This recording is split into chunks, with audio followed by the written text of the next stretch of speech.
Hello and welcome to Wildseat. On a mysterious island, like those you see in reality shows, a private company decided to explore, bringing an army of workers with them. As they were going about their business, they stumbled upon a load of giant skeletons, bones larger than the ones from Sunday's BBQ. This threw a spanner in the works of their hotel construction that they hoped would be more popular than TikTok. Without losing time, and with the same enthusiasm as my grandma in a shoe store, they placed explosives all around to make room. The foreman, who seemed to have everything under control, pressed the detonator and boom! A massive explosion. It echoed in the distance. When the dust finally settled, the workers saw something was amiss in the crater. There was something big left, like my grandpa after Christmas dinner. But before they could come up with a plan, that thing started to move and disappeared underground faster than my salary at the end of the month. Suddenly, the ground shakes and a gigantic snake emerges roaring more furiously than my mom when I don't wash the dishes. Everyone runs terrified as the snake tosses them into the air as if they were in some macabre amusement park. And just when they think all hope is lost, the ground shakes again and a giant dinosaur appears, crushing everything like when my brother throws himself on the couch. It turns out these monsters were still inhabiting the island and the humans, clueless as a dove in a movie theater, hadn't realized it. Sometime later, a boy named Kai wakes up from a nightmare but realizes that something is prowling around. Kai, scared as a cat in a bath, starts to run but ends up tripping and falling like me when I try to dance salsa. Fortunately, Kai discovers it was only his boss, or rather, his mother Xiao trying to scare him. The mother begins to scold him for his performance as if he was a poor football match. Kai, with more desire to go to the nature park than a kid to Disneyland, watches as his mother chastises him and goes to his room with a face like a wet dog. But Xiao doesn't want to see her offspring sad, so she buys the tickets and brings the smile back to Kai's face. In the blink of an eye, they arrive on the island and board a bus, along with a bunch of people who also bought tickets.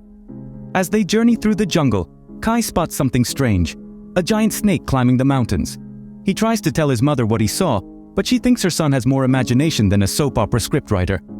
The visitors enjoy the scenery, but Chang, the driver, realizes something is off when two small rocks fly towards the bus. Zan maneuvers in a fast and furious style, dodging the rocks that smash into a tree. Everyone is fine, but when they get off, they see that the bus is stuck in the mud, like my brother when he gets himself into trouble. They have no choice but to push the bus. Kai, curious as a cat, decides to explore the forest with a stranger. Bad idea, because a giant tentacle attacks them and takes the guy into the trees. He falls and realizes the situation is uglier than an octopus fight and dodges a giant tongue that comes out of a colossal frog. Frightened, Kai runs at full speed while the frog chases him as if he were a snack. Luckily, Kai gets inside the trunk of a tree that turns out to be too narrow for the frog, like those pants that no longer fit me after vacation. But that only makes the frog angrier, and it pushes Kai, causing him to roll downhill like a soccer ball. Meanwhile, a very wise old man, the guide professor who was checking some giant stones, very quickly realizes that some bug the size of a house must have thrown them. He says, "We get out of here, comrades." They were in the middle of this when a poor devil is grabbed by a tentacle larger than a lamppost that comes out of the forest and throws him into the air like a ragdoll. Everyone realized things were getting ugly and they stampeded towards the bus while the tentacle grabbed them like they were marbles. Luckily, Xiao managed to close the bus door, saving everyone, but in the midst of the chaos, realizes that her son was not there. A giant frog crashes to the ground and begins to batter the bus as if it were trying to open a can of sardines. To everyone's surprise, the monstrous frog decides it has had enough, but those left in the bus realized they now had a bigger problem, a giant snake that was wrapping itself around the bus. Suddenly they realize they are flying. The snake has lifted them from the ground. Everyone holds on to whatever they can to not fall. Sang sees the snake opening its mouth to eat them, but just when it seems they are going to become snake food, the monster hears another roar and drops them to the ground, leaving them all half dead. When they wake up, only a dozen of them are left. So there they were, in a silence that could be cut with a knife when the ground begins to shake more than the rhythm of a tasty cumbia. And suddenly, bam! A giant jaw appears, confirming a gigantic T-Rex is out for a stroll. The dinosaur can't find anyone, so it decides to go look elsewhere, leaving the humans more relieved than when the reggaeton ends at the party. Chen, a guy who seems to know what he's doing, proposes that everyone climb to the top of the mountain to send a distress signal. Xiao, desperate, asks them to look for her son, but it seems like everyone was more scared than a pigeon in a parade. The bus driver decides to stay and help Xiao, saying that he was the one who caused all this mess. Xiao tells him that they can find her son with the GPS on his watch. But just as they are about to carry on with their plan, they hear something in the bushes. They prepare to face whatever it is, but it turns out it's just the guide professor and a small girl deciding to join them. Thankfully, they didn't have a heart attack.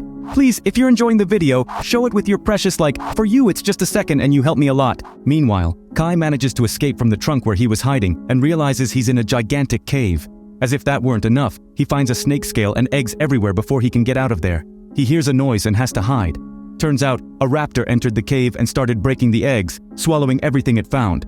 He falls, sees this, and tries to get out of there quietly, but the raptor discovers him and starts chasing him. The dinosaur destroys all the eggs it finds in its path, but it slips and crashes into the ground. Kai seizes this moment to hide in one of the eggshells while the dinosaur continues to look for him as if it was searching for the last chip in the bag, in a move worthy of a horror movie. The raptor is caught by the giant snake and swallowed as if it were a cookie. The snake begins to sniff around Kai, who is hiding behind the eggshells. The poor guy is trembling, but for some reason, it seems like the snake doesn't want to harm him. Turns out the snake confuses Kai with one of its offspring, which gives the boy a chance to get up and run, while the snake lets out a roar of fury over the death of its babies. Kai bolts from the cave and starts looking for a way back to his mother. But suddenly, a vine catches him, and a giant plant spits a thorn that narrowly misses him. It turns out that Kai is surrounded by giant carnivorous plants, but just when it seems he's about to become fertilizer, the snake blocks the thorns and wipes out all the plants at once. Kai gets up, still in shock from what happened, and sees the snake slowly approaching, but then he falls. He realizes the snake is injured and offers to help remove the thorn from its body. The snake seems to understand him and lowers itself so Kai can tie the vines to a stick and pull out the thorn. After relieving its pain, the snake thanks Kai before returning to the forest, almost making him realize that he just made a new friend in the jungle. In the meantime, the other survivors reach the mountain peak with Chen, but they see that all the buildings are already in ruins. They're more desperate than a louse on a bald head, with no idea how they're going to survive on this nightmare island. And as if things weren't already bad enough, they start to hear a terrifying roar. A gigantic T-Rex appears in front of everyone, shaking the ground with each step it takes, and the monster's tail is heading straight for them.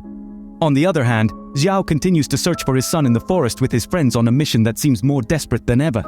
The clan stumbles upon the skin of a giant snake, a sign that they're hot on the mega viper's tail. Xiao knows the clock is ticking. He has to find his kid before the critters snap them up. The problem is, Kai has already landed himself in a fine mess. Get this, he's bumped into a dinosaur bigger than Godzilla on a bad day feasting on a Volkswagen-sized frog. He has no choice. They have to back away slowly. But lo and behold, Xiao finds him just in time, like in the movies. They finally reunite. But before they can sneak away, Grandpa Chang realizes something's fishy. And it's not that he's losing his mind, he literally hears the beast approaching. Uncle Rex starts sniffing around for human snacks, but instead of continuing his search, the dinosaur decides to relieve itself on the poor old man, leaving him more confused than an octopus in a garage. And just when they think the monster is leaving, bam! It discovers that humans aren't as stealthy as they thought and decides to go after them. The race they engage in is worthy of the Olympics, dodging Uncle Rex's swipes like they're dodging encyclopedia salesmen, but the dinosaur gets a hold of them and sends the humans rolling down the hill. The beast now focuses on the mother and her son, chasing them as if they were free pizza. They nearly become its lunch, but the humans manage to shake the critter off, leaving it stuck between some rocks. The woman tucks the boy behind some trees and starts to tend to the kid's leg, but they realize they've really messed up. They've stumbled upon another T-Rex. No small deal. The dinosaur starts its attack, and the humans take off like someone eyeing the last taco on the plate, but they don't get far before they're surrounded by more of these beasts. Just when it seemed they were about to become dinner, a tail longer than the bathroom line at a concert sweeps the enemies aside. Surprise! Surprise! The giant snake has shown up to save their hides. The humans are left gaping as the dinosaurs get up and roar at the giant snake, madder than a dog kicked out. The beasts charge at the humans and the snake springs into action to defend them, sending Uncle Rex flying. This move allows the humans to scram quickly, while more dinosaurs join the party. In the end, the team manages to escape getting closer to the peak of the mountain. They think their only chance is to reach the rest of the living. Soon, the humans manage to climb the mountain bigger than the bar tab after a night of drinking. But they discover the buildings are already more ruined than a diet after the holidays.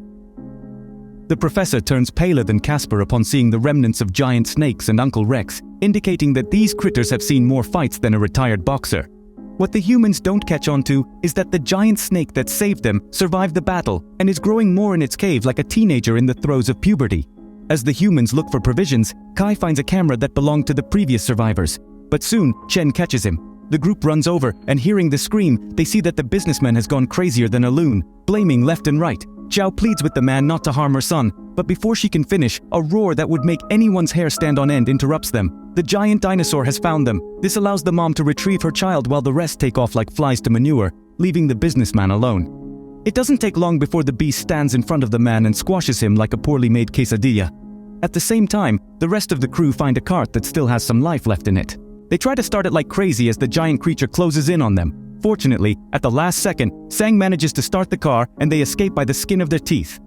This makes Uncle Rex angrier than a bull in a rodeo, who starts throwing stones at them. But Chang, with quicker reflexes than a rooftop cat, manages to dodge them. However, it doesn't end there because the giant monster charges like a bullfighter, causing the car to crash against the wall. Soon, the survivors wake up from the shock while the monster approaches to give them the coup de grace. But just before becoming Zayna, a timely intervention saves the day. The giant snake has come to the rescue again. The beast roars at Uncle Rex and bites him in the face, giving the people a chance to escape. The monsters manage to separate and crash right where the humans are, but the dinosaur is grabbed by the snake and thrown to the other side of the field. However, Uncle Rex recovers and bites the giant snake, causing it tremendous pain. The humans see that their ally is on its last legs and come up with a plan using the explosives they had lying around. They start to place the explosives in the car, say goodbye to their child, and drive the car straight into the battle. The woman arrives in front of the beasts and jumps out of the car, causing it to crash into the dinosaur and release all the bombs. The professor sees this and presses the remote control, but goes colder than lemon ice cream when he sees that nothing happens. This makes them realize that they're running out of time, but they quickly notice that gasoline is dripping onto the explosives, which means they have to ignite the bombs by hand. The student grabs the torch and understands what she has to do. She lunges towards the creatures, but is deflected by flying rocks. She falls. Kai sees this and decides he won't let everyone die. This leads him to run towards the fire, while the giant snake is being hammered by the enemy. Surprisingly, the boy manages to grab the flaming torch and throws it at the bombs, causing an explosion bigger than New Year's Eve party and sending him flying across the field. This allows the giant snake to attack immediately, grabbing the enemy's neck and snapping it like someone breaking a breadstick, putting an end to the life of the gigantic T-Rex. The humans are left sweating bullets and breathing harder than the last finalist of a marathon. But thanks to a giant snake, a brave boy, and some explosives that barely ignite, they manage to escape alive. And well, after all the running and adrenaline, it became clear to them that when you're being chased by a T-Rex and you have a giant snake on your side, it's better to leave the jokes for another day. Although on second thought, who can resist a good dinosaur joke? But the adventure doesn't end here. I wait for you in the next one. Let's go!